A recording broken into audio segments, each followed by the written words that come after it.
Welcome back ना। Actually वो बीच का छूट गया था तो मैं इस वीडियो में उसको कंप्लीट करवा ले रही हूँ। देखो चरक और सुश्रुत के जो गण में साम में बताया है, साम में क्या होता है मतलब कोरिलेशन, आप इसको कोरिलेट कर सकते हो। ठीक है, चरक ने वर्ग कहाँ बताए हैं, चरक सूत्र स्थान 4 में बताए हैं। सुश्रुत ने कहाँ बताए हैं, सुश्रुत ने सूत्र स्थान 37 में बताए हैं, 37 में 36 गण बताए हैं, है ना। तो देखो जीवनीय गण जो रहता है ना उसको काकोल्य आदि महाकसाय से कोरिलेट किया, जीवनीय महाकसाय को काकोल्य आदि गण से कोरिलेट किया है। ठीक है, ऐसी बृहनीय महाकसाय को काय से कोरिलेट किया है, विदारी गंधादि से। दीपनीय को पिप्पलादि से, बल्ले को लघु पंचमूल से, हृदय को पारुष्य आदि से, अर्सो अग्न को मुस्क आदि से, क्रमी अग्न को सुरसा आदि और लाक्षा आदि से, कास हर को विदारी गंध आदि से, श्वास हर को पिप्पलादि सुरसा आदि से। ये इतना इंपॉर्टेंट नहीं है, इसको ट्रिक बना के याद करने की जरूरत नहीं है, एक बार पढ़ लो बस, है ना। बाकी तो आप कुछ मेडिसिन इनकी जब याद रखते होगे ना तो उससे आपको वैसे पूछा कभी नहीं गया है, ये पूछा नहीं गया है इसलिए सिर्फ पढ़ेंगे। क्रमी अग्नि विदारी गंध आदि से, कासहर पीपला आदि और सुरसा आदि से, स्वातहर दसमूल आदि से, सोथ को दसमूल से, स्तन्य जनन को काकोल्य आदि से, वह स्थापन काकोल्य आदि और विदारी गंध दोनों के द्रक्त इसमें होंगे। प्रजा स्थापन जीवनीय है तो काकोल्य आदि विदारी गण सिंपल है। उदर्द प्रशमन में अर्जुन है ना, उदर्द प्रशमन में क्या है, अर्जुन है, हृदय में अर्जुन नहीं है। सालसर आदि गण को, अंगमर्द प्रशमन को विदारी गंध से, श्रम हर को पारुष्क आदि से, शोधन द्रव्य को उभय तो भाग से, शुक्र शोधन को पल्ली पंचमूल और कंटक पंचमूल। अब इसका यूज कहाँ है, इसका यूज होता है इंटरव्यू में। जब आपसे पूछा जाता है कि एक ऐसी औषधि बताइए जो क्रमी अग्न हो, तो आप उठा के कोई भी सुरसा आदि लाक्षा आदि गण की कोई भी एक औषधि बोल दो, सिंपल है ना। जो बल्य हो तो सिंपल यही है जो याद हो रहा है, पारुषक, जो ये पहला शब्द यही बता दो ना। बल्ली पंचमूल, आप शुक्र शोधन में कौन सा पंचमूल यूज कर सकते हो, बल्ली पंचमूल यूज कर सकते हो। और क्लिनिकल व्यू से ना, ये आपके जो अपने ऑब्जेक्टिव वाइज है उसमें ये अभी तक नहीं पूछा गया है। ठीक है, तो इधर आप लिख लीजिए दसमूल का प्रथम वर्णन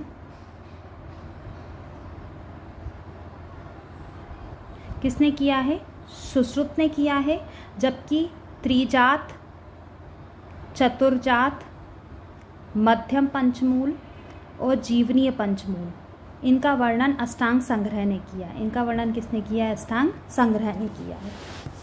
ठीक है, सर्वाधिक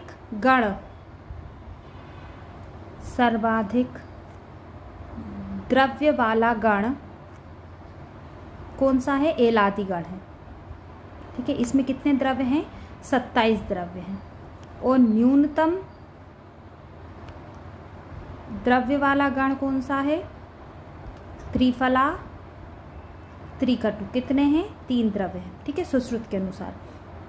अगला पॉइंट ऐड कर लीजिए, अष्टांग संग्रह ने लघु, बृहत, कंटक, बल्ली, तृण, जीवनीय, मध्यम, कुल कितने मूल माने हैं, 7 पंचमूल माने हैं, है ना। 7 पंचमूल अष्टांग संग्रह ने माने हैं। इसके बाद अगला पॉइंट लीजिए, अष्टांग हृदय ने सुश्रुत के जो 5 पंचमूल हैं, ठीक है, उसमें से बल्ली और कंटक नहीं माने, बल्ली नहीं माना, कंटक नहीं माना। कौन सा माना है, जीवनीय और मध्यम। तो जिम किसने माना है, जिम माना है अष्टांग हृदय ने, जबकि 7 पंचमूल माने अष्टांग संग्रह ने। ठीक है, एक और पॉइंट लिख लीजिए, त्रिजात, चतुर्जात, जीवनीय और मध्यम पंचमूल का वर्णन किसने किया है, अष्टांग संग्रह ने किया है। किसने किया है, अष्टांग संग्रह ने किया है। ठीक है, लघु पंचमूल और बृहत पंचमूल दोनों को मिला के 10 मूल संज्ञा किसने दी है, दोनों को मिला के 10 मूल संज्ञा दी है आपके सुश्रुत ने। ठीक है, भेषज रत्नावली, भेषज रत्नावली की बात की जाए तो भेषज रत्नावली में सूती का 10 मूल का वर्णन है, बहुत इंपॉर्टेंट, सूती का 10 मूल का वर्णन है। और इसके घटक क्या है, तो इसके घटक लिख लीजिए सूती का 10 मूल के, लघु पंचमूल, दासी, प्रसारणी, सुंठी, अमृता, मुस्तका। ठीक है, ये आपके श्रुति का दशमूल बताएं। अगला पॉइंट लिखिए इसमें एक्स्ट्रा, जो दशमूल होता है ना उसको श्वासनाशक, ठीक है, श्वास के रोगियों में भी आप दे दो। त्रिदोषर, कुछ भी समझ नहीं आ रहा आप दशमूल दे दो। आमदोष पाचक है, ठीक है, आमदोष पाचक। सर्व ज्वरनाशक किसने बताया है? सुश्रुत ने बताया है। किसने बताया है? सुश्रुत ने बताया है, ठीक है। अगला रास निघंटुकार, राज निघंटुकार ने लघु पंचमूल को क्या संज्ञा दी है? पंचगण संज्ञा दी है। क्या संज्ञा दी है? पंचगण संज्ञा दी है, ठीक है। और जो अपना तृण पंचमूल होता है उसको हस्व पंचमूल बोला है। किसने? उसको हस्व पंचमूल बोला है अपने बाघभट्ट ने, ठीक है। अब दशमूल और त्रिफला गण का प्रथमतः वर्णन सुश्रुत ने किया है, मैंने बता दिया है। त्रिजात, चतुर्जात, मध्यम, जीवन पंचमूल का वर्णन बाघभट्ट ने किया, ये भी मैंने आपको पहले बता दिया है ना। अब अगले उस पर आ जाइए, पेज नंबर 64 पर। 64 पर बात करें तो सबसे पहले क्या है? क्षीर त्रय बताएं। क्षीर त्रय की बात करें तो अर्क, स्नूही और अस्मंतक, है ना।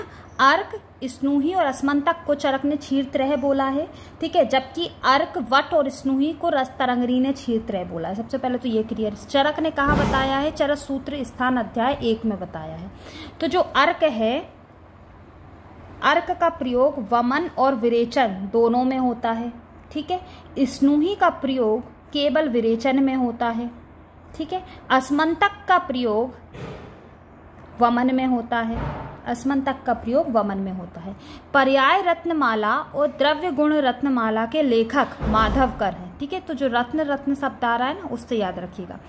गुण रत्नमाला के लेखक भाव मिश्र बताए गए हैं।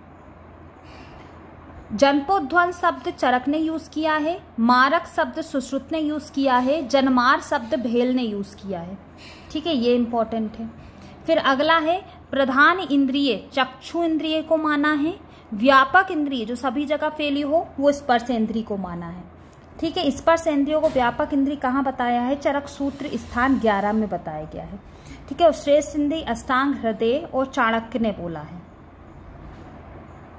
ठीक है। अध्यात्म द्रव्य गुण संग्रह अलग होता है, कई बार क्वेश्चन आया है। द्रव्य अलग होता है, ये भी क्वेश्चन आया, तो याद रखना। द्रव्य गुण संग्रह मतलब 4 चीजें हैं इसमें। मन का अर्थ, बुद्धि और आत्मा, ठीक है। जबकि मन और आत्मा केवल इन दोनों को अध्यात्म द्रव्य बोला है, ठीक है। अब ये आता है वस्ती भेद। वस्ती का जो योग है ना उसमें बता, ये वस्ती देने की संख्या भेद से वस्ती के 3 प्रकार होते हैं। कौन कौन से? कर्म वस्ती, काल वस्ती, योग वस्ती। कर्म वस्ती कितनी बताई है? 30। काल वस्ती होती है 16 और योग वस्ती होती है 8। तो 16 काल होते हैं, याद रखना। 16 की उम्र के बाद आपका काल शुरू हो जाता है। बाघभट्ट का कई बार क्वेश्चन आया है कि काल वस्ती में बाघभट्ट ने 15 वस्ती मानी है, ना कि 16 मानी है, बाकी सेम है, ठीक है। इसमें कुछ निरु अनुवासन का एक क्रम होता है, वो लिख लीजिए। अनुवासन लिखिए यहाँ, प्लस निरु देंगे, ठीक है, प्लस निरु देंगे और प्लस अनुवासन देंगे, इस टाइप का एक क्रम होता है, ठीक। तो कर्मवस्ती का क्रम क्या हो जाएगा? 1 अनुवासन, 12 निरु, 12 निरु, 5 अनुवासन, ठीक है। कालवस्ती का क्रम क्या हो जाएगा? 1 अनुवासन, 6 निरु, 6 निरु, 3 अनुवासन। योगवस्ती का क्रम हो जाएगा 1 अनुवासन, 3 निरु, 3 निरु और 1 अनुवासन। जो बाघभट्ट ने 15 दी है ना उसमें जो ये वाला 1 अनुवासन इसमें से माइनस हो जाएगा, ठीक है। 1 अनुवासन माइनस हो जाएगा, ठीक है। अब आता है अगला पॉइंट है बाघभट्ट के अनुसार काल मर्यादा, मतलब पंचकर्म की काल मर्यादा। किसकी काल मर्यादा? पंचकर्म की, ठीक है। कहाँ बताया गया है? अष्टांग हृदय सूत्र स्थान 20 के 30 से 32वें चैप्टर में बताया गया है। 5 वर्ष से ऊपर क्या देना है? कबल देना है, ठीक है। 5 वर्ष से कम वाले को कबल नहीं देना है। 7 से 80 वर्ष के बीच क्या दे सकते हैं? नश्य दे सकते हैं, प्रतिमर्श नश्य दे सकते हैं। 7 वर्ष से कम नश्य भी नहीं देना है। 18 वर्ष के ऊपर धूम्रपान, ये तो लीगली भी 18 वर्ष से ऊपर है, ठीक है। वमन और विरेचन 10 से 70 वर्ष के बीच पूरा जाता है। तो एक बार धूमपान पे बहुत क्वेश्चन आता है, कबल पे आता है और नश्य पे आता है। वमन का तो आई थिंक सब लगा देंगे, तो ये इम्पोर्टेंट है, ठीक है। और ये नस्य है ना। प्रतिमर्श नर्स के लिए क्या बोला है? प्रतिमर्श नर्स के लिए बोला है कि वस्ती की भांति, मतलब वस्ती भी, ठीक है, वस्ती और प्रतिमर्श नर्स दोनों जन्म से मृत्यु तक दिए जा सकते हैं। जन्म से मृत्यु तक क्या दिए जा सकते हैं? प्रतिमर्श नर्स और वस्ती। ये एक इम्पॉर्टेंट पॉइंट है। सारंगधर ने ही पंचकम मर्यादा क्या बताई है? सारंगधर ने बोला है कि यहां लिख लीजिए, अंजन, लेप, स्नान, अभ्यंग, वमन और प्रतिमर्श नर्स, ये कब देना है? जन्म प्रभूति, ठीक है, ये जन्म से दे सकते हैं। कवल और गंडूस 5 वर्ष के बाद देना है। नस्य कर्म 8 वर्ष के बाद देना है। विरेचन कर्म 16 वर्ष के बाद देना है। स्त्री संग 20 वर्ष के बाद करना है। धूम्रपान 12 से 80 वर्ष में करना है, जबकि धूम्रपान भागवत ने कब बताया है? 18 वर्ष में बताया है। ये इंपॉर्टेंट है, ठीक है, ये पूछा गया क्वेश्चन है, बहुत इंपॉर्टेंट है ये, 3 स्टार, याद रखना। उपनः स्वेद इतना इंपॉर्टेंट नहीं है, पढ़ लेते हैं। उपनः स्वेद को चरक ने निराग्नि में माना है, सुश्रुत ने साग्नि में माना है। और अष्टांग हृदय ने, ठीक है, चरक ने उपनः को निराग्नि में माना है, सुश्रुत ने साग्नि में, और चक्रपाणी साग्नि निराग्नि दोनों में मानते हैं, ठीक है। अब देखो निराग्नि स्वेद कितने बताए हैं? निराग्नि स्वेद यदि चरक की बात की जाए तो चरक ने 10 बताए हैं, है ना। व्यायाम,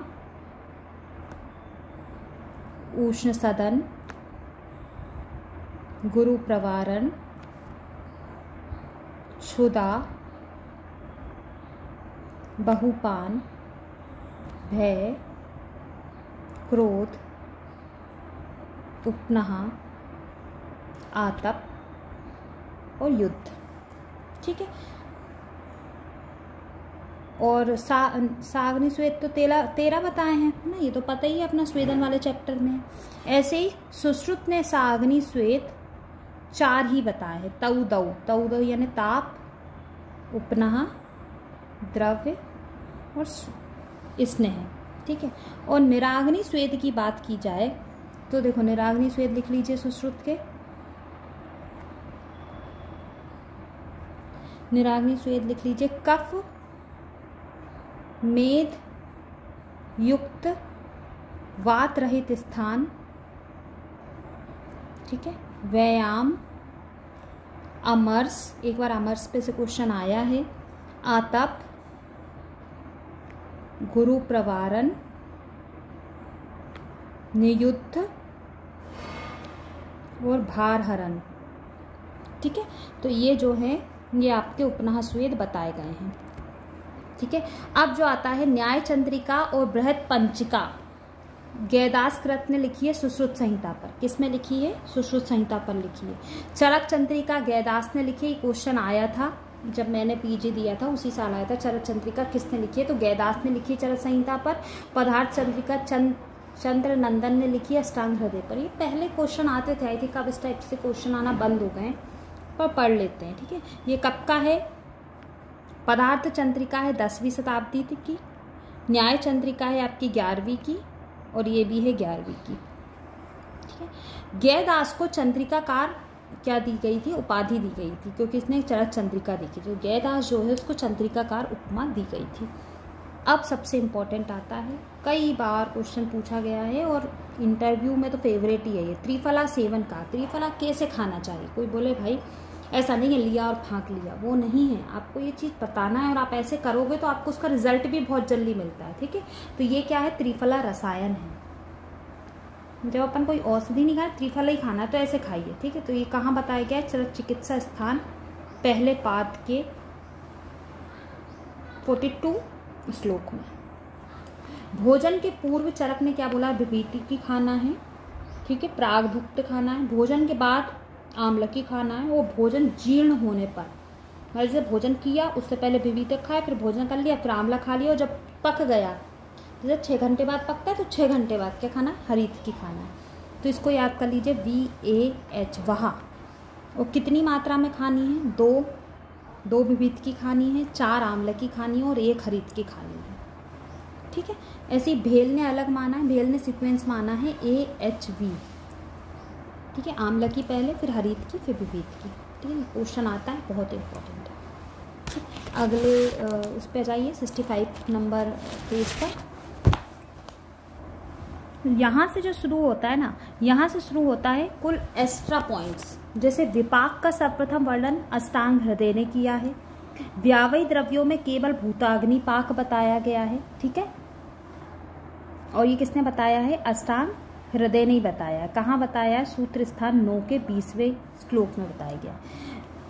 व्यावयी द्रव्य किसको कहते हैं? व्यावयी द्रव्य होता है जो पहले क्या हो, फैल जाए, उसके बाद पाक हो। जैसे भांग, जैसे आपने खाया, पहले उसका नशा हो जाएगा, उसके बाद पाक हो जाए, उसको व्यावयी द्रव्य बोलते हैं। यकृत में भूताग्नि और धात्वाग्नि का अधिष्ठान माना गया है। ठीक है, यकृत को भूताग्नि और धात्वाग्नि का अधिष्ठान माना गया है। किसने माना है? सारंगधर संहिता ने माना है। कहाँ माना है? 4 से 19 स्तु में। आहार द्रव्यों के विशेष रूप से धात्वाग्नि व्यापार और औसत द्रव्यों में भूताग्नि व्यापार द्वारा कार्य होता है। ठीक है, आहार द्रव्य जो होते हैं वो धात्वाग्नि व्यापार से काम करते हैं, जबकि जो औसत द्रव्य होते हैं वो भूताग्नि व्यापार से काम करते हैं। आचार्य चरक ने गृहणी प्रकरण में प्रपाक शब्द का प्रयोग किया है। चक्रपाणि ने रात्रि में गरम दधी, दूध नहीं है, दधी का निषेध बताया है। किसका? गरम का, ठंडा खा सकते हैं। बागवत ने मूत्र वेग अवरोध में अंगभंग और अश्रु वेग अवरोध में गुल्म की उत्पत्ति मानी है। ये क्वेश्चन आया है। ठीक है, इंपॉर्टेंट है, ये MPPSC में आया था। ठीक है,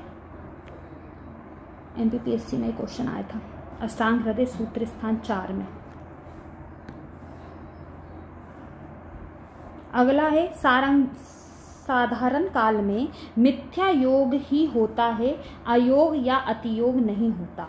ठीक है, केवल मिथ्या योग होगा, अयोग अतियोग नहीं होता। कुष्ठ को कर्मज रोग कहा गया है। प्राणाचार्य के 5 गुण होते हैं। कौन कौन से लिख लीजिए? सीलवान,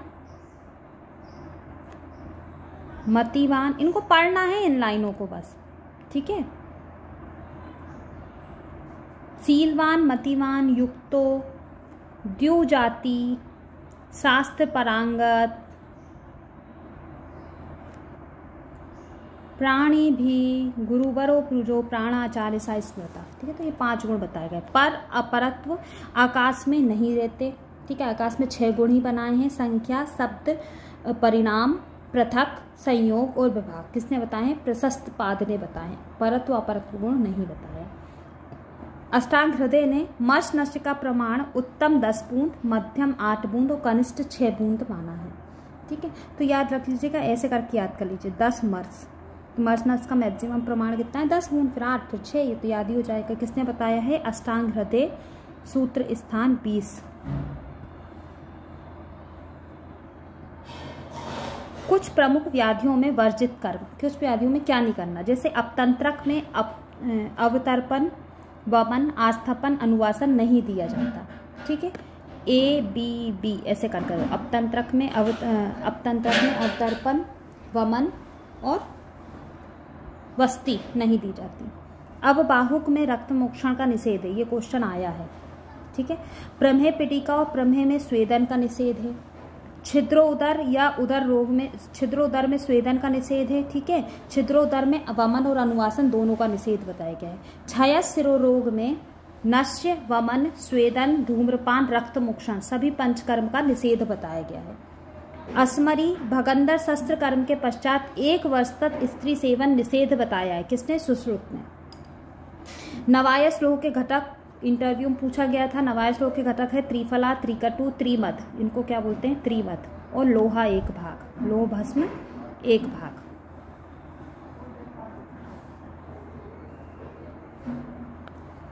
सुश्रुत ने सम्यक स्निग्ध के लक्षणों में गिलानी का होना तथा अति स्निग्ध के लक्षणों में गुद प्रवाहिका और गुदगहा का होना चरक से अतिरिक्त माना है। ये इंपॉर्टेंट है। ठीक है, सुश्रुत चिकित्सा स्थान 31।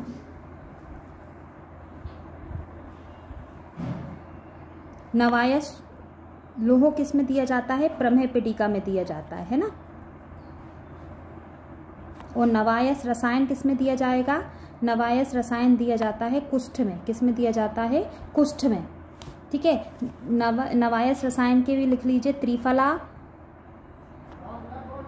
विडंग, चित्रक, भल्लातक, पाकुची, 8 भाग लोहो भस्म और 9 भाग भृंगराज। तो ये भृंगराज इंपॉर्टेंट है। ठीक है, भृंगराज होता है नवायस रसायन में, ये इंपॉर्टेंट है, पूछा गया क्वेश्चन है ये। ठीक है, अब दोषा अनुसार स्वेदन कफ नाश हेतु ताप और उष्ण स्व हितकारी हो जाएगा। यदि वात नाश करना है तो उपनाह स्वेद हितकर होता है। कफ और वात के साथ पित्त का अनुबंध है तो द्रव्य स्वेद हितकर होगा। वायु के कफ और मेद से युक्त होने पर निराग्नि स्वेद हितकर होता है। ये इसमें से क्वेश्चन बन सकता है, अभी तक आया नहीं है पर अच्छा क्वेश्चन बन सकता है, तो आप इसको ध्यान से पढ़िएगा, है ना। पूर्व में स्वेदन योग परिस्थितियां नश्य, वस्ती, शोधनीय, पुरुष। पश्चात में स्वेदन कर्म किसमें दिया जाएगा? प्रेगनेंसी में दिया ही जाता है ना। अपने घरों में भी आपने देखा होगा, तो मूल गर्भा में यदि मिसकैरेज भी हुआ है तो भी वो प्रेगनेंसी जैसा ही होता है उसका सब कुछ। तो मूल गर्भा में और सामान्य प्रसव के बाद। पूर्व और पश्चात दोनों क्वेश्चन आया है। अर्श, अस्वरी, भगंदर तीनों में दिया जाएगा। सम्यक स्नेह के बाद 1 दिन पश्चात वमन और 3 दिन पश्चात विरेचन कराया जाता है। जैसे आज स्नेह दिया, उसके 1 दिन बाद वमन कराएंगे और वमन के 3 दिन बाद कराएंगे विरेचन। ठीक है, तो यहाँ जो है हमारा कंप्लीट होता है पेज नंबर 65। अब जो हम जो नेक्स्ट 3 है वो अगले वीडियो में कंप्लीट करेंगे। आपको वीडियो पसंद आ रहा है तो लाइक करना है, शेयर करना है। Okay, bye.